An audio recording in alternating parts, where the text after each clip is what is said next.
Okay, so apparently this new Honor Magic 8 Pro is pretty good at photography, and in particular night photography. Well, let's put it to the test.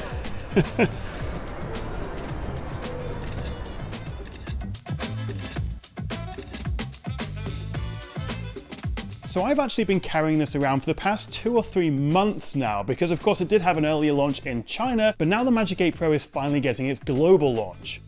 And there is so much to talk about, like we've got new chips, bigger battery, much better cameras. They've refined the design, it's more durable, new software. So I've partnered with Honor to give you a bit of a walkthrough of the new Magic 8 Pro, to tell you what's new, what I like, and also maybe what can still be improved. But first, back to the studio, because I feel like I've seen this phone before. Can you tell which is the old one and which is the new one? Well, from the back, kind of hard to see the difference in this black colorway, but this is the Honor Magic 7 Pro, and this is the new Honor Magic 8 Pro. Very similar looking in terms of design, except, well, they've gone from a black Honor name to a sort of silvery white one there. You can also see the Magic 8 Pro has a more matte frame versus the glossier Magic 7 Pro. The main upgrades, though, are this new button on the side, which I'll come back to later on. We also get IP68 and IP69K water and dust resistance, so this will survive even hot jets of water blasted against it. And it's also gone on a bit of a diet. We also get a brighter screen, some of the best eye comfort features out there. It runs Android 16 with their Magic OS 10 software on top, which actually adds a whole bunch of new features, including some actually useful AI stuff, which I'll talk about. And we also have an improved camera. In fact, let's just jump straight in and talk about this camera, because I think for me it's the biggest upgrade. Let's see what you think, because I want to kick off with a bit of a blind test. Here are 2 photos, side by side, and I'm not going to tell you which one is which just yet. Straight away, unless we disagree fundamentally on what is a good picture, there's a clear winner here. And if I just show you a couple of other examples, can you guess which is which? Which is the Magic 8 Pro, which is the Magic 7 Pro? Okay, back to the first photo, and I had the new one on the left. Did you get it right? And actually, this is really bothering me now that the new one's on the left. Let me switch that round. Much more natural colors, much better dynamic range. I was pretty happy with the Magic 7 Pro when it came out last year. I wouldn't say it was the best camera phone out there, but it was decent. It had its flaws, but this is a significant upgrade. And with this whiskey shot, this is just with the main camera. I'm actually holding the phones at the same distance away, but the Magic 8 Pro has a much closer focal length now. It's like 2.5 centimeters. And just look at this picture of Silver using the telephoto lens. It's 3 times on the Magic 7 Pro, 3.7 times on the Magic 8 Pro, so it is a slightly more zoomed in shot. But thanks to the new ISP, new algorithms, there's ultra night camera. It's a strong start for the Magic 8 Pro's camera.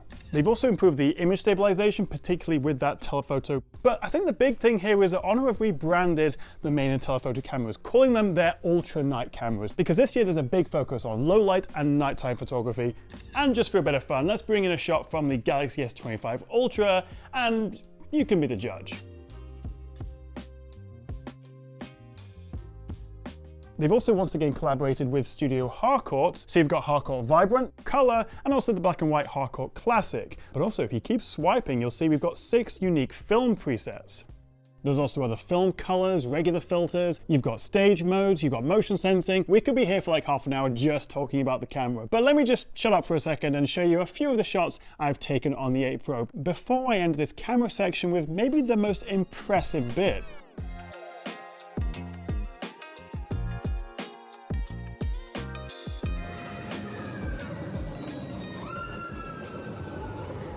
This is the Tron ride at Disney World in Florida, and this is just a regular photo, and as you can see, the ride, everyone on it is, well, pretty blurry. It's not a usable photo, but same thing again with the HD Super Burst mode turned on, and that is ridiculous. Like, this is traveling up to 60 miles an hour, yet I can make out individual faces, fingers. It's a good, usable photo. And speaking of stabilization, the Honor Magic 8 Pro's actually achieved the CIPA or CIPA 5.5 rating, which is actually kind of a big deal. It means you can shoot photos at shutter speeds over 5 stops slower than normal and still get sharp results. So again, particularly low light or handheld night shots, even zoomed in images are a lot steadier.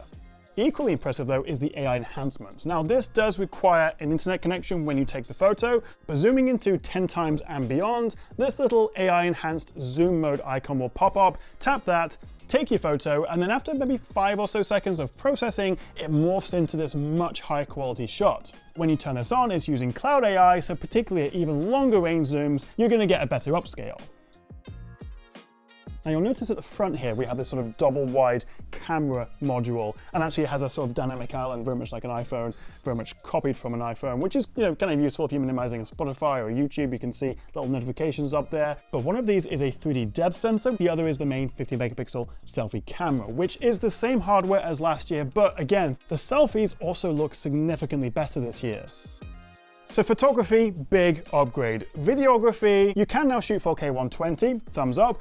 You can also shoot log, that's not new for this year, although it's hidden away in the Pro menu. It'd be nice to have that in the regular video mode. And quality is good, and I will give Honor credit for making the transition between lenses, zooming in and out, faster, but also crucially more consistent, especially when it comes to the color. That was one of my main complaints with Magic 7 Pro when you went from the ultra-wide to the main to the telephoto. It would be quite a jarring jump, the colors would shift significantly. That has been improved with the Magic 8 Pro, and also we do get better stabilization.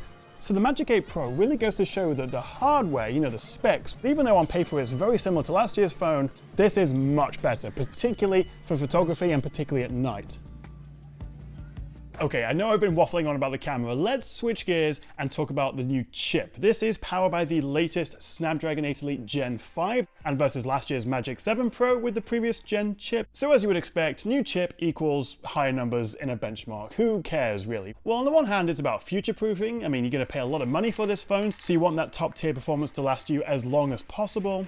And as you would expect, you can max out any game, and together with the latest Magic OS X software running on Android 16, this phone is flawlessly fast. But the Magic 8 Pro also gives us a much bigger battery this year. Although how much bigger depends on where you live.